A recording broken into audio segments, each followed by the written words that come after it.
Mais ceux de Jésus ne jeûnent pas. Et on fait le rapport à Jésus, mais qu'est-ce qui se passe? Les autres jeûnent. Mais vous ne jeûnez pas, pourquoi? Et Jésus va donner une autre définition du jeûne. Il dit, mais est-ce que les amis de l'époux peuvent être privés du repas pendant que l'époux est là dans la fête?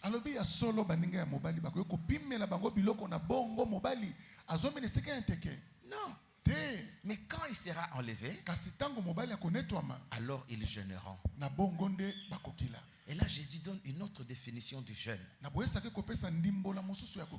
Amen, amen. Amen. La recherche de la présence de Dieu. Je jeûne pour chercher la présence de Dieu.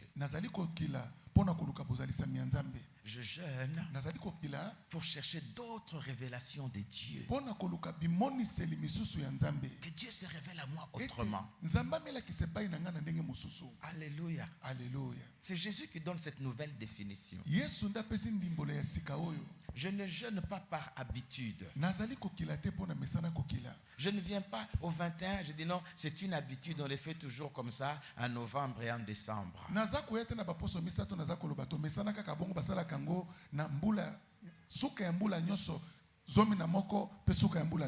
Non.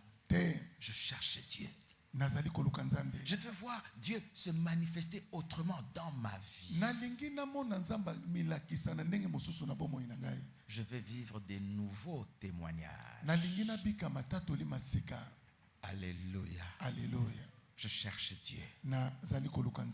Amen, amen. Amen, amen. C'est alors que Jésus donnera l'illustration des vêtements.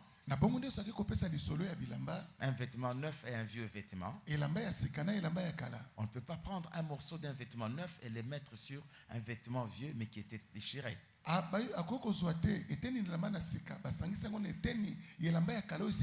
Juste pour boucher le trou. Le trou va s'agrandir. Parce que le nouveau vêtement a plus de solidité, il va déchirer le vieux vêtement. Et là, on va rejeter le tissu. Mais Jésus ouvre une autre parenthèse. Il parle des outres. Alléluia. Amen. On ne va pas jeter cette outre-là, mais on va la travailler pour qu'elle soit utile. Dieu ne va pas te rejeter. Dieu va te travailler pour que toi tu sois utile. Parce que Dieu compte sur toi et avec toi. Et cette outre devait être travaillée dans l'eau. Un temps dans l'eau. Et puis après, elle sera frottée, elle sera travaillée dans l'huile et l'onction d'huile. On va frotter de l'huile sur le cuir. Ce n'est qu'un rappel de ce que Dieu nous a enseigné hier. Mais remarquons ceci. Quel est le vrai problème qu'il y a ici? C'est une question de repas. Parce que se priver du repas pour chercher Dieu, se priver de la boisson pour chercher Dieu, c'est une affaire du ventre. Amen, amen. Amen, amen. C'est une affaire du ventre. Et c'est cette affaire du ventre qui a mené Jésus à enseigner sur les outres. Parce que quand je jeûne, je me prive volontairement du repas. Amen, amen.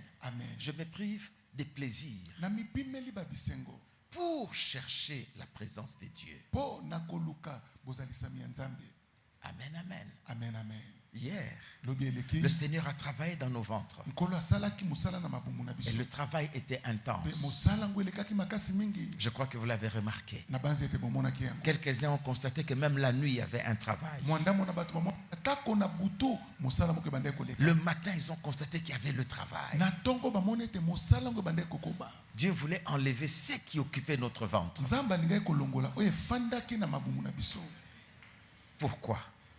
Parce qu'aujourd'hui, nous avons perdu ce christianisme qui recherche Dieu constamment. Nous nous sommes habitués aux choses de Dieu. Pourquoi on ne cherche plus Dieu? De quoi sommes-nous rassasiés? Quand quelqu'un ne veut pas manger, viens manger. Non, j'ai déjà mangé. Viens manger, je suis rassasié. Nous sommes avec toi toute la journée. Qu'est-ce que tu as mangé? Où as-tu mangé? Qu'est-ce que tu as mangé qui peut remplacer la présence de Dieu? Amen, amen, amen. Amen, amen. Et nous verrons que Dieu utilise la pédagogie de la faim et de la soif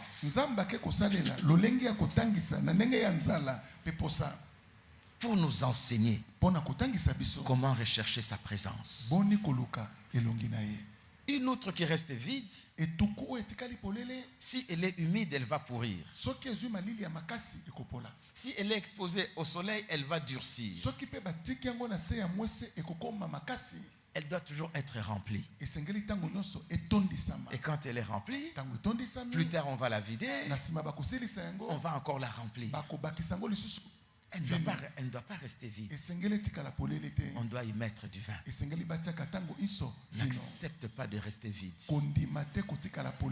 N'accepte pas. Un jour où tu es vide, ne l'accepte pas. Continuellement. Cherche à être rempli. Cherche Dieu. Aie faim de Dieu. Aie tellement faim de Dieu que certains samedis tu fasses l'erreur en croyant que c'est dimanche, tu t'habilles, tu viens à l'église. Mais je croyais que c'était dimanche. Ça m'arrivait autrefois. Amen, amen, amen. Amen, amen. Où sont ces chrétiens-là qui recherchent Dieu, qui sont insatisfaits et qui disent j'en veux plus? Hier, le Seigneur nous a dit tout ce que nous avons vécu, tout ce que nous avons expérimenté, ce n'est que 2%. Faisons un pas, montons même à 15. Montons à 50. Les 98% sont à nous. À nous de les rechercher dans la prière. Amen, amen, amen. Amen, amen. Et nous verrons comment Dieu utilise la faim et la soif pour nous enseigner. Exode chapitre 15, du verset 22 au verset 26. Exode chapitre 15, 22 à 26.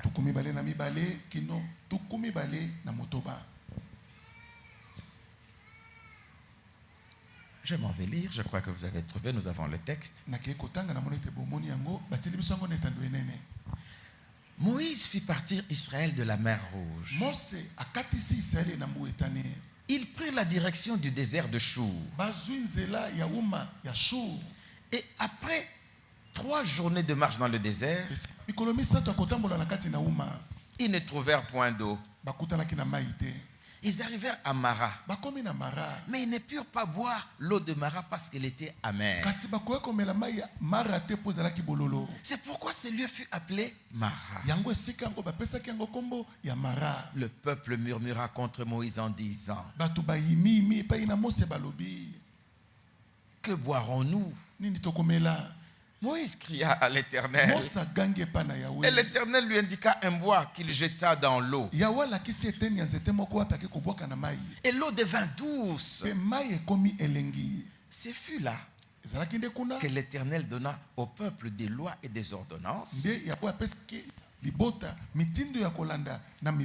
ce fut là qu'il les mit à l'épreuve. Il dit: si tu écoutes attentivement la voix de l'Éternel ton Dieu, Si tu fais ce qui est droit à ses yeux, si si tu prêtes l'oreille à ses commandements,